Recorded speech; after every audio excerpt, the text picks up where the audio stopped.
30 seconds.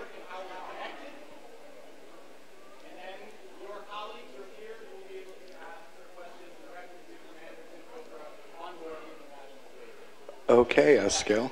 All right, if everyone could quiet, Eskil, I believe that you're on. Thank you. Hello, everyone. This is Eskil van Doosrecht, SM5SRR in Knivsta, Sweden, your amateur radio moderator for today. Through the help of amateur radio volunteers and the crew on the ISS, we hope to soon establish ham radio contact with the International Space Station as it flies more than 200 miles above the Earth over Maryland. This is all accomplished with ARRIS, amateur radio on the International Space Station. The ISS is currently flying over Canada, whizzing along at around 17,500 miles an hour.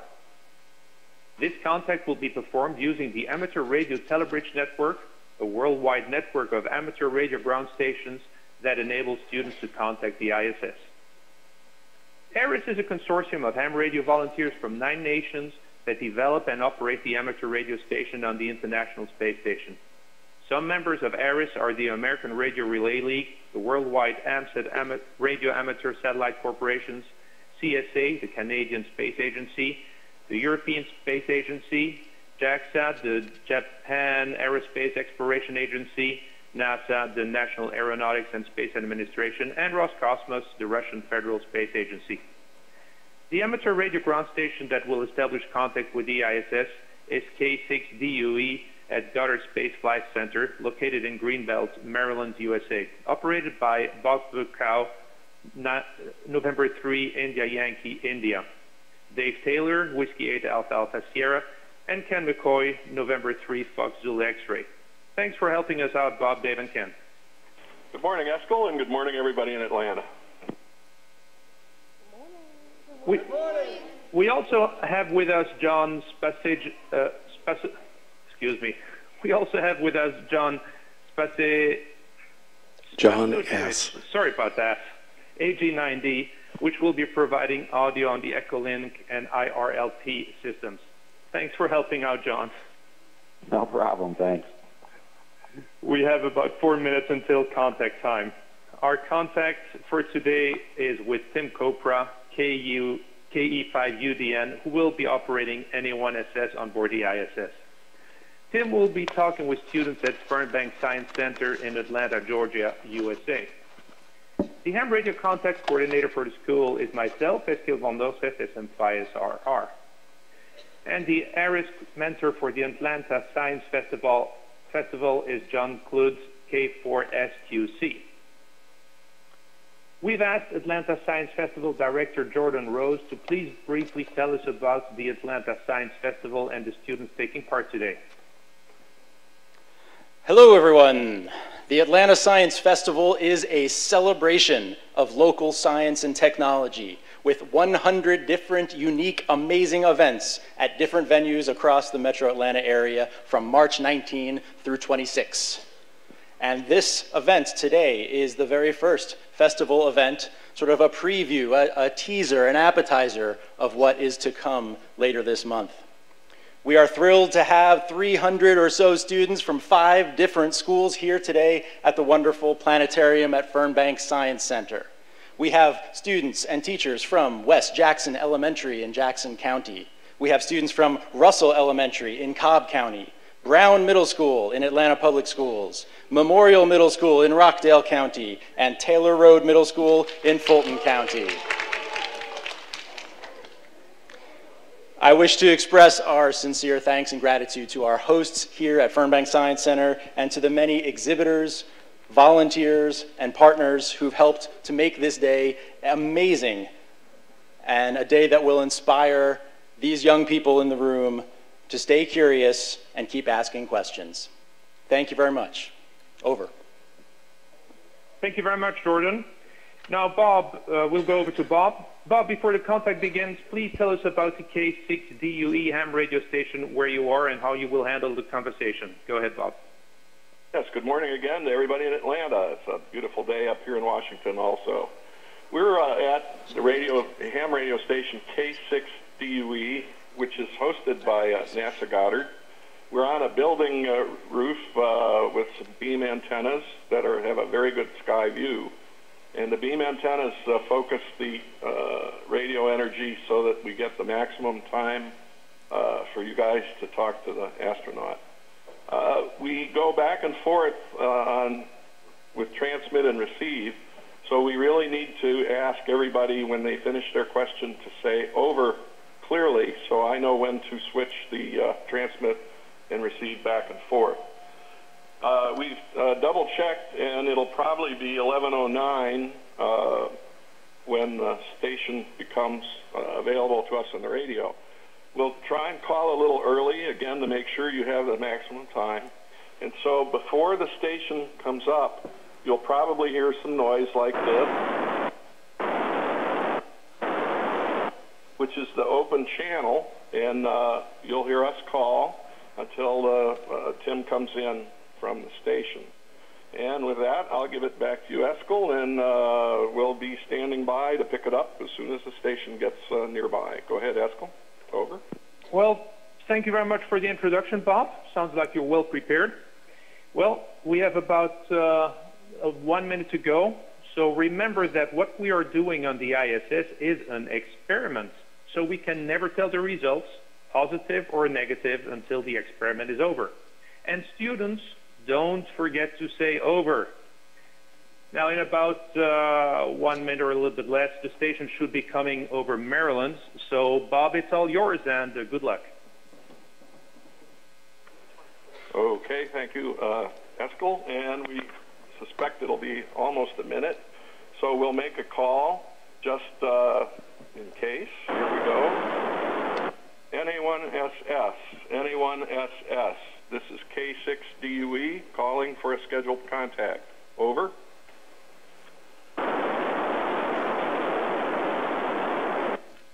NA1SS, NA1SS. This is K6DUE calling for a scheduled ARRIS contact. Over.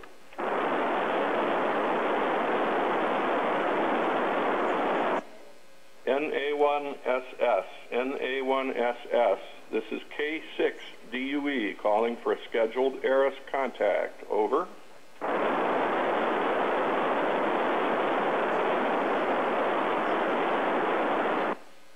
NA1SS, NA1SS. This is K6DUE calling for a scheduled ARRIS contact. Over.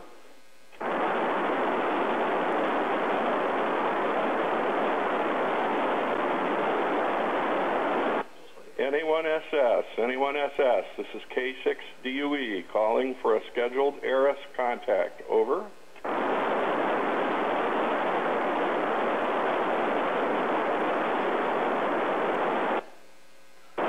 NA1SS, NA1SS. This is K6DUE calling for scheduled ARRIS contact. Over.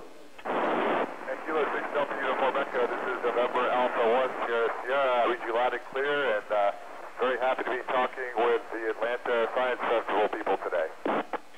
NA1SS, we have you loud and clear. School, go ahead with your questions. Over.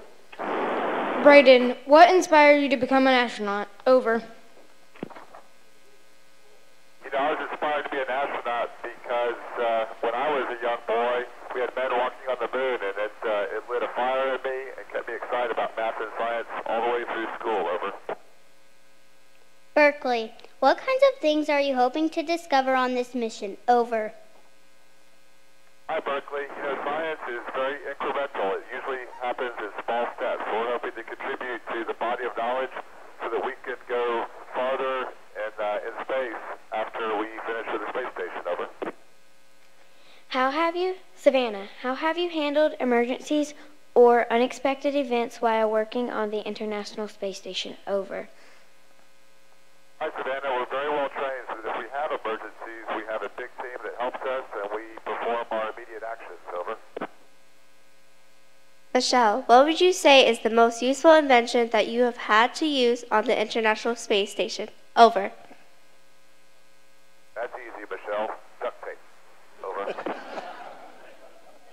Samantha, while on the International Space Station, what is your favorite thing you've seen so far? Over.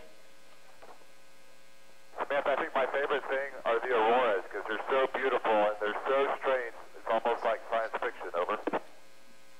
Johnny, when preparing your spacesuit for a spacewalk, do you attach different tools to it based on the assignment mission? Over.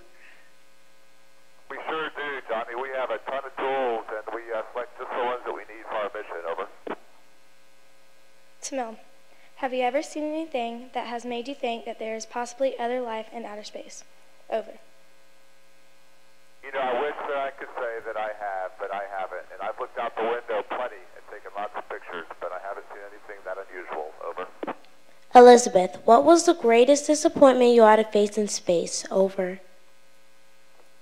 You know, Elizabeth, I don't think I've had big disappointments here. Thankfully, they've all been reserved down on Mother Earth. Over. Riley, how long does it take to become an astronaut, and what process do you have to go through? Over. Hi, Riley. It's a long process, and there are different ones depending on what your expertise is. I was a pilot and an experimental test pilot, so I had to spend time as an aviator and as a test pilot and as an engineer before I had this job. Over. Juliana, what are your thoughts during your first 10 seconds of flight? Over. Well, actually, your main thought, Juliana, is just hoping that your rocket's going to work. Over. Vera, how do you exercise while in space? Over. You know, we exercise about 2.5 hours every day. We have a treadmill with bungees that pull us down, a stationary bike, and a weightlifting machine that feels just like lifting weights. Over. Addison, when in space, what do you do in your free time? Over. You know, Addison, almost exclusively, I take photographs because I have such a good subject to take pictures of and talk to my family. Over. Nyako, what type of gear do you need to remain safe in space, and what protocols do you have in place if your gear malfunctions? Over. You know, we have lots of gear. This is an artificial environment that we live in. It gives us our air, water, and temperature control, and so there's lots of equipment on board. And we have lots of equipment to replace the things that break and procedures to make those things work out. Over. Alexander, what are the risks of having space debris aimed at the space stations, and how does it affect normal operations? Over. Good question, Alexander. You know, if there is debris that we know about, we'll move to the space station. And we also have debris shields on our ship that help protect us. Over.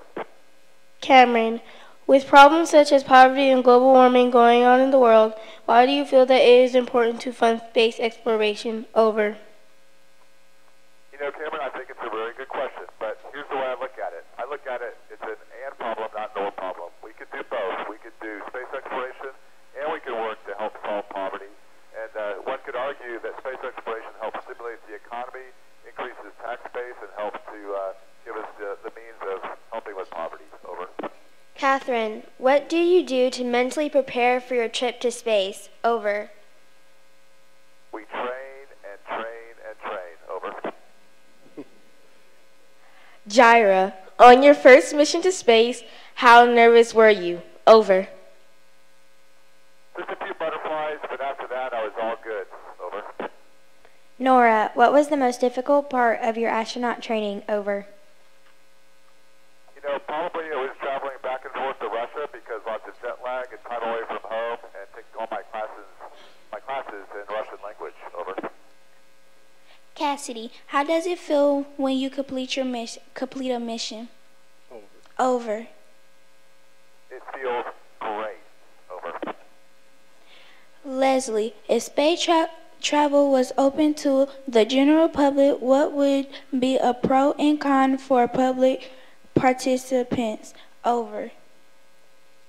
The pro, it is a tremendous view and a great experience to float. The con is a little hard on your stomach, and it takes a little bit of time to get used to. Over.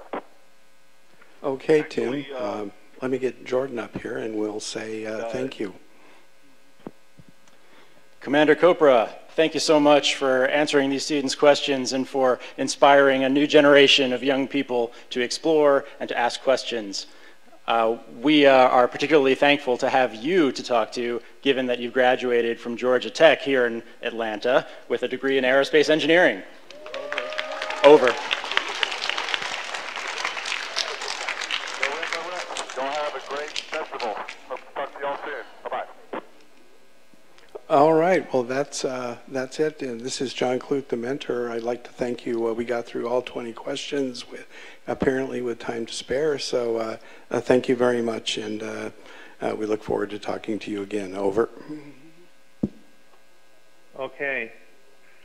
All right, well, ladies and gentlemen, we have shared a moment of history. Amateur radio station K6DUE at the Goddard Space Flight Center contacted astronaut Tim Kopra, KE5UDN, aboard the International Space Station, who spoke with students at the Atlanta Science Festival hosted by Fernbank Science Center in Atlanta, Georgia, USA.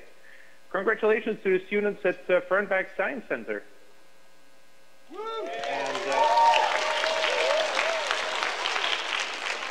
Tim might still be able to hear us.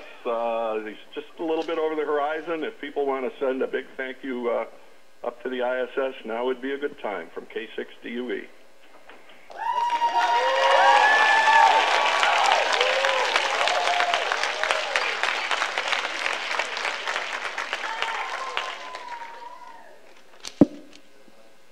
And this is K6DUE signing off.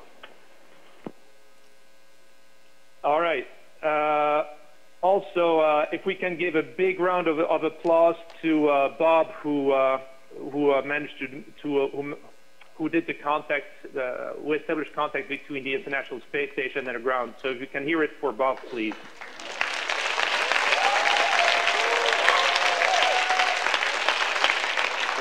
Thank you very much. We always enjoy these contacts, and it's great that the inspiration that we can deliver from the ISS and us here helping. Have a good morning, everybody, from K6DUE. Thank you. John, do you have anything to add? No, thank you for moderating this event, and thank you for the crowd. Thank you to K6DUE. I think it was a very successful contact indeed. Thank you, John. And ARRIS would also like to thank John Spasojevic, AG9D, for the RRLP and the Echolink connections. Now for the international volunteer team of ARRIS, including the radio amateur satellite corporations around the world, the American Radio Relay League, CSA, ESA, JAXA, NASA, and Roscosmos. This is Eskil van Loosrecht, amateur radio operator SM5SRR, sending my greetings to all of you in amateur radio terms, 73. Best wishes. Thank you, Eskil, and thank you everyone for this event. Thank you, John. And operator, you can disconnect the festival. Thank you. This now concludes today's. Now, Bob, are you still on? Yes, go ahead. We have Frank Bauer. Yeah, hold on. I forgot. All right.